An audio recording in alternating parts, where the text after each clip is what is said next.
Deməli, Göyçayı 60-cı illərin sonlarında Göyçayı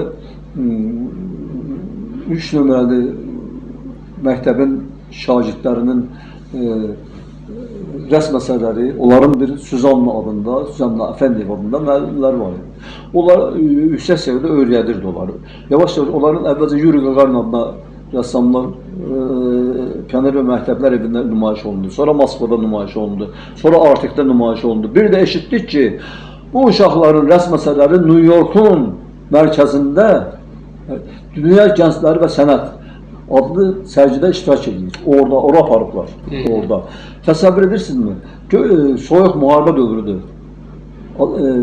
SSR ilə Amerika arası. Amma uşaqların əsərləri gedib orada.